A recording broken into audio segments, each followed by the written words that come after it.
The BBC has spoken to Malian refugees who have shared shocking accounts of alleged war crimes committed by Russia's Wagner group in Mali. Eyewitness accounts and harrowing testimonies allege that civilians were brutally tortured and executed in military bases in Mali.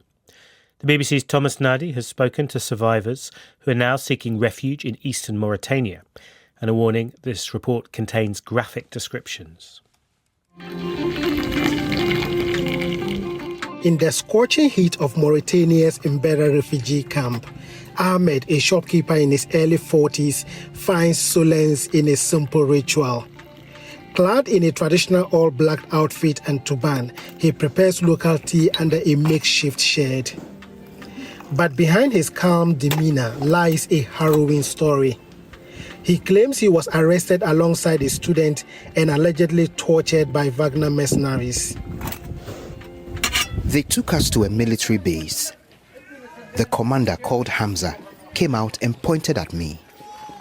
He turned to a Wagner soldier and signaled him to behead me, pointed at the student and turned to another Wagner mercenary and signaled him to behead the student. They took us to a hangar. They had suspected his boss, the shop owner, of collaborating with jihadists. The Malian army base, situated near the village of Nampala in central Mali, where Ahmed was detained, is also home to Russian mercenaries. Many atrocities, including torture and executions, allegedly took place in the camp. Inside the hangar, they brought two men and beheaded them in my presence. One was holding the man, and the other, called Andre, pinned his head to the ground with his knee and brought out a knife and beheaded him.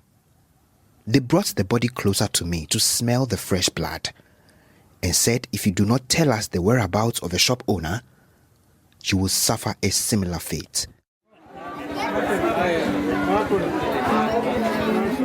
The Mbera refugee camp is home to over 100,000 refugees from Mali, most of them women and children. I'm currently at the Mbera refugee camp in Mauritania. The camp is made up of mostly tent shelters and has a surprisingly serene atmosphere, considering the trauma many have endured. As someone who has ever lived in an IDP camp in northern Ghana due to conflict, this place brings back painful memories.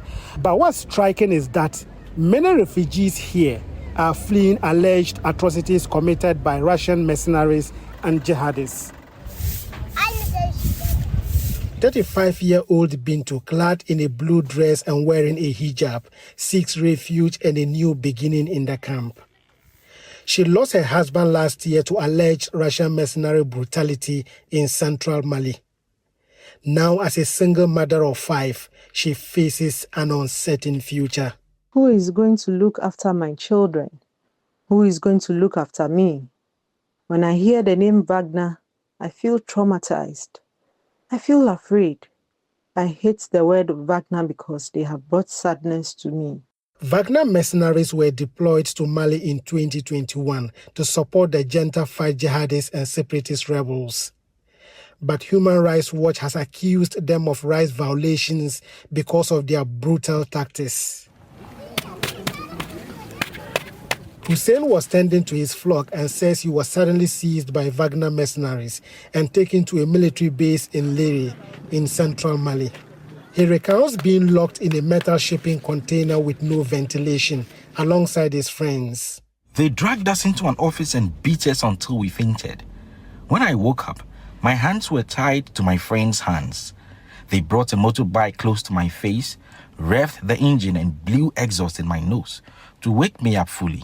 They did the same to my friend, but he didn't respond. That's when they realized he was dead. Thousands of Malian refugees continue to cross the border into neighboring Mauritania.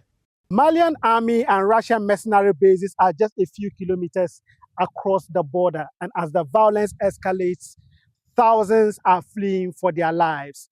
The UNHCR says it has recorded atrocities committed by various armed groups in Mali, including the Wagner Group. Taya Sukru, the UNHCR representative in Mauritania, says they are providing them with psychological and legal assistance as many want justice. Many of them come with that horrific violence that they have endured, either at the checkpoints, on the road, at their homes.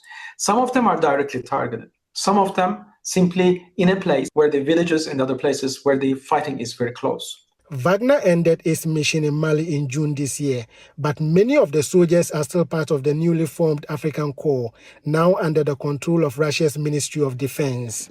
The BBC has approached Russia's and Mali's defense ministries for comment, but they have not yet responded. Meanwhile, the jihadists have expanded their operations and imposed fuel blockade on Mali. As the security situation in Mali deepens, victims like Ahmed, Bintu and Hussein hold on to a fragile hope that one day justice will prevail and their suffering wouldn't be in vain. Thomas Nadi reporting there from Mauritania.